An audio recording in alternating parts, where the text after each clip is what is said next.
Well, there we have it, guys. Scotland versus New Zealand is over. It's not going to be a Northern Hemisphere clean sweep that I hadn't really expected going into this weekend, but New Zealand managed to sort of clamber this one back from the jaws of defeat. They got away there 31-23, the final scores. Separated by 8 points. Doesn't really say to me how close this game actually was and how much Scotland were in control. So as we do in these review videos, we'll start off by going through the first half, going over the scores, the highlights, some thoughts, some stats, all that fun stuff.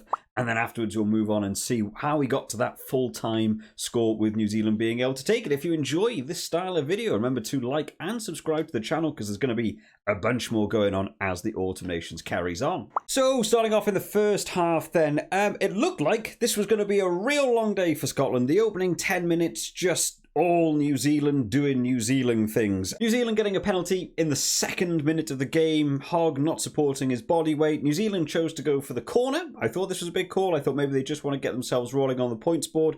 Went for the corner as opposed to the quite easy 3. Went for that driving maul. Scotland dealt with the maul well. They did actually deal with the maul pretty well all day today, actually. But it was Taukeaho who managed to break away from the back of it. We had a couple of pick and goes, and he goes over for his try. Very early into the game, successfully converted by Geordie Barrett. So we're only about 3 minutes into the game and New Zealand take a massive 7-0 lead, and it's just doubled down very soon afterwards when we get Mark Talia's try, getting his try first of 2 on his debut. Really nice to see from him. New Zealand on a big break by Clark down the wing. It was stopped at the 22. They got given the advantage for a breakdown penalty. Geordie Barrett crossfield kick to just an open space Talia, and a little bit of a walkover try for him. So in that first 10 minutes, New Zealand go 14-0 up. I saw the bookies' favourites and stuff. I was watching the scoreboards on like Sky Bet and stuff just go through the roof. Like, oh man, this could be a 30-40 point game if New Zealand carry on here. But the resilience of Scotland managed to make a bit of a comeback. Now, the first 10 minutes, all New Zealand. I would probably say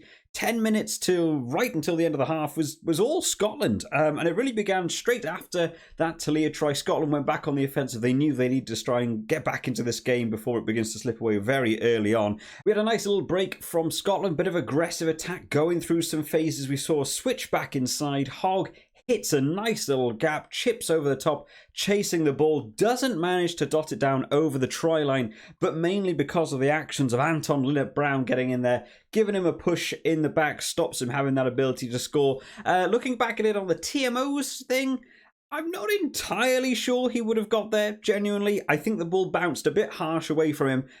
I would have been interested to see what would have happened if Anton Linnett-Brown hadn't intervened, but by the fact that he intervenes, you remove that opportunity from happening. So, penalty try awarded and a yellow card, I think is right. I think he's in a reasonable area to score, but it's not guaranteed. Feels like a really weird decision from Anton Linnett-Brown. I'm not sure if maybe he thought Hogg was already going to pick up the ball and he was just trying to get a tackle. I thought that was a very silly decision from him. I agree with the penalty try and the yellow card for that one, but it did draw Scotland back close, bringing that 7-point difference back up. And then that was doubled down. Darcy Graham, out of nowhere, New Zealand trying to get back in the flow. Even while down a man, New Zealand decided to go on a bit of open play attack. They spread it out wide. A bit of a slow pass going out to Beauden Barrett on the wing. And Darcy Graham holding his line. Great interception. Little breakaway. Still has a lot of work to do. Gets around 2 defenders, including Geordie Barrett. Not easy to do in that fullback position. And gets himself over for the try. Successfully converted by Russell. Now, we're about 20 minutes into the game now. It's 14-all. And we begin to feel a bit of a confidence shift around the stadium. The crowd's getting behind them. Scotland are beginning to open up. There's a bit more free-flowing rugby. They're doing these little kicks where they're catching him right on the touchline, waiting for a New Zealander to catch it, and then just smashing them out. Duhan van der Merwe being on the end of a lot of them. It did look like they'd managed to actually move this on to another try as well. We saw Darcy Graham go over that try line once again, right on that touchline, but it was judged as his foot was in touch. We'll look on the TMO. Fully agree. I think his foot was in touch. Real unlucky. There was a really nice finish from him. So that try was disallowed. But that was a bit of a story in this game. Scotland getting right up to that try line and not managing to get the actual ball over. We did see it in this first half a couple of times. And by the end of the game, there was 4 or 5 occasions where you feel like a try had to come and they just couldn't quite get there. Scotland did actually manage to take the lead in the 31st minute. There was a penalty, New Zealand just being offside after about 5 minutes of continuing pressure from Scotland attack. So Scotland actually got in the lead for the first time on that half-hour mark, taking it to 17-14, which is where we end up. New Zealand had one final attack toward the end of the first half. Some big carries actually going in from like Sarvea, Taukeaho, Caleb Clark being used really well in this game in terms of just trying to get those carry meters. New Zealand obviously really felt the impact of that yellow card, actually. It really felt like they changed their game tactics. They went from trying to be a bit expansive, trying to run around with it, to a bit more confined, using the big boys, just make the hard carries. They did get all the way up to the Scotland try line, but eventually there was a knock-on by Finlay Christie. So unfortunately, knock-on for them, managed to allow a scrum to Scotland, and then a penalty conceded at that scrum meant that Scotland just got a bit of an easy exit. Now, discipline in this game, a bit hard for New Zealand. A lot of penalties going their way. Wasn't really in that first 10 minutes. It was after that yellow card we began to see a bit of a tsunami of penalties. And it did actually look like Scotland might score one back themselves right on that 40-minute marker. Got right back up to that New Zealand try, but who would have guessed Ardie Sarvea over with a jackal penalty in that 40th minute, just stopping Scotland from scoring again. But there's two opportunities. There were actually more already in this first half where Scotland were right on the try line, but New Zealand's defence just holding out enough to get there. So at the half-time marker, it is that 17-14 score. In terms of notes, I said a strong opening 10 for New Zealand. They're looking in control. But after that, it feels like it's just going the way of Scotland. The yellow card completely shaken the New Zealand team. Like I said, they've just moved on now to using their forwards a lot more, just making hard carry meters, moving into defence. They looked a little bit shaken up by that yellow card, not quite ready for the pressure that Scotland were going to put on. The Scotland discipline, much better this week. Last week, of course, we spoke about their games, or in fact, for the last few weeks, we spoke about Scotland discipline, letting them down their own chances, what the scoreboard could have been if Scotland penalties weren't going their way. So much better this week in terms of their first half penalties. Alongside their set piece, both the line out and the scrum looking really good for Scotland this week, so I'm really impressed by that.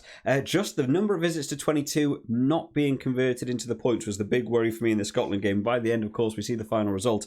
We sort of know how that pans out. In terms of some stats then, possession 54% to Scotland. They really made the most of having that yellow card advantage. But the territory was actually won by New Zealand, 55% to New Zealand in terms of territory. But that penalty count, 5 to Scotland by the end of the half and 8 to New Zealand. And those penalties, realistically, you're talking about 2 or 3 jackal penalties against that Scotland call right up against the try line, whereas New Zealand just penalties from all around the park, really. So that was something they needed to improve in the second half. On to the second half then, and we thought New Zealand might want to try and bounce back into this game. Not the way it went. Anton Linnett-Brown came back on from his yellow card, immediately giving away a penalty for offside. It allowed Russell to take an early 3, extending Scotland's lead 20 points to 14 just 2 minutes into that half. And then doubled down by New Zealand straight from their own kickoff. Immediately they gave away a penalty for a high tackle on the ball receiver.